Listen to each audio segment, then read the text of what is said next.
Under the video lecture series, I'll be covering the topic frame structures. I'll be covering the topic under the following heads: introduction, columns, beams, slabs, and conclusion. Framing means to give a shape and support to a structure by combining components in a building. Hence, a frame structure is a structure having the combination of beams, columns, slab to resist the gravity and other lateral loads. These structures are generally used to overcome larger forces, moments developing due to applied loading.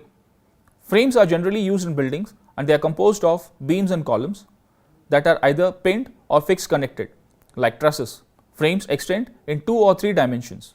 Frame can be of any material, RCC, steel, wood, etc. In case of frame structure, the load of floors, roofs, panels and wall are supported by the beams, which are lateral transmit these loads to the columns. In a frame structure, the load transfer path is from slab / floor to the beam, beam to column and column to footing, and that is to ground. Now we will see columns. We will see the type of columns and we'll also see with examples. A structure as a whole system is divided into a number of different parts, mainly comprising of footing, column, beam and slab.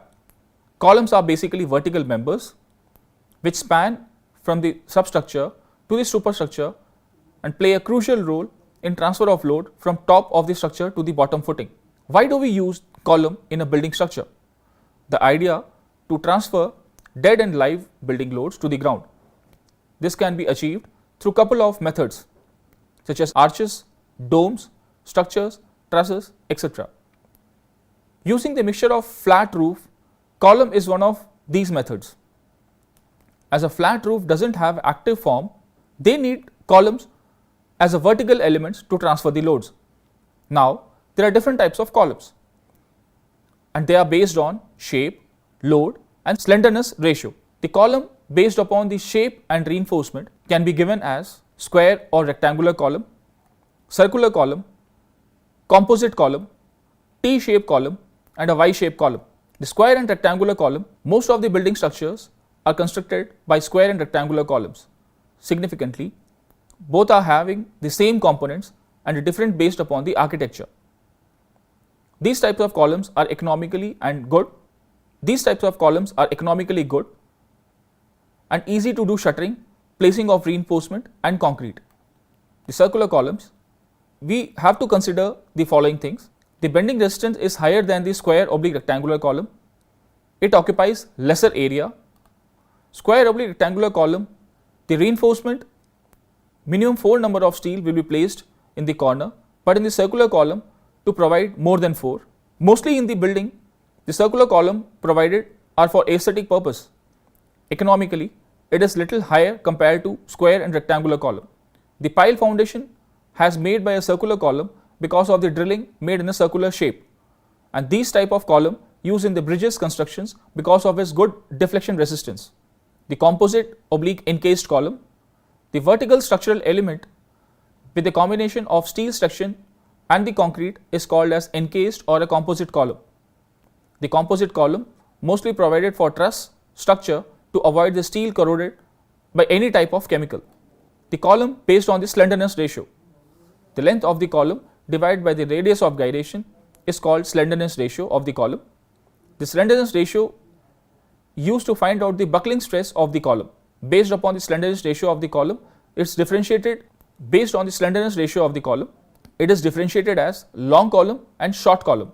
The long columns are, the slenderness ratio of the column is greater than 12, then it is called as long column. If the slenderness ratio of the column is less than 12, it is called as short column.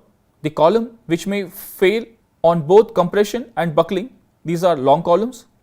The short columns may fail by compression stress. The steel column, when the structure is constructed using steel, and it is called as truss.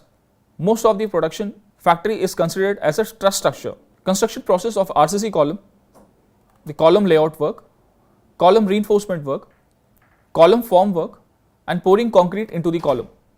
The next member what we will look at is beam.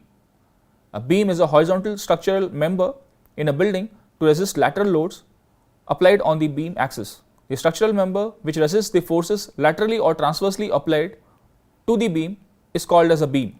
In it, the loads are acting transversely to the longitudinal area, which produces a shear force and a bending moment. The lateral load acting on the beam are the main cause of the bending of the beam. They are responsible to transfer load from the slab to the column. The load distribution pattern is from slab to the beam, and from beam to the column, and the column to the foundation. The types of beam which can also be seen.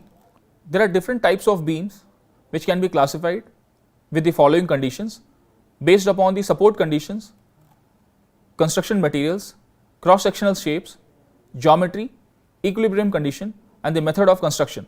There are different types of other beams such as simply supported beam, fixed beams, cantilever beams, continuous beams, and based on construction materials, the reinforced concrete beams, steel beams, timber beams, and the composite beams. The next member what we'll look in as slab. A slab is a structural element made of concrete that is used to create a horizontal surface such as floors, roof decks, ceilings. A slab is generally several inches thick and supported by beams, columns, walls on the ground.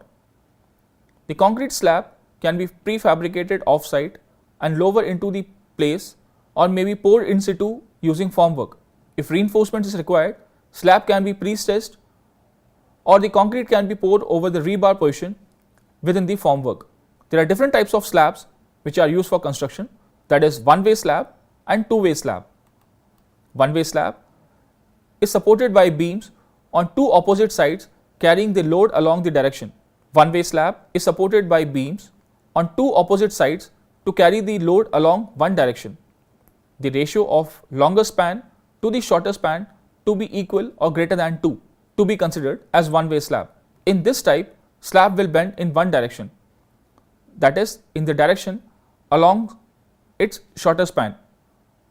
However, minimum reinforcement known as distribution steel is provided along the longer span above the main reinforcement to distribute the load uniformity and to resist temperature and shrinkage stress. The two-way slab.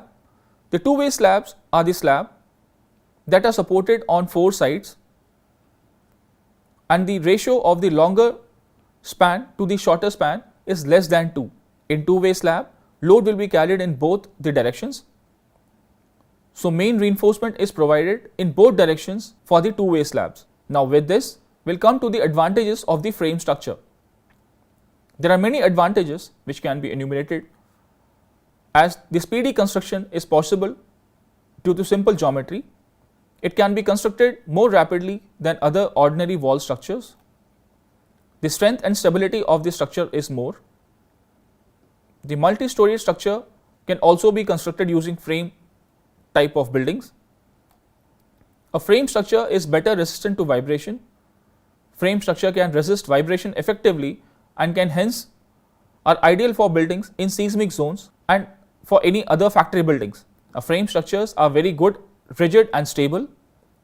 Frame structures are able to resist tremendous vertical dead load and a lateral load due to wind, earthquake, and without substantial deformation and deflection. With this, I end the topic. I hope it is useful to you. Thank you so much. Jai Hind.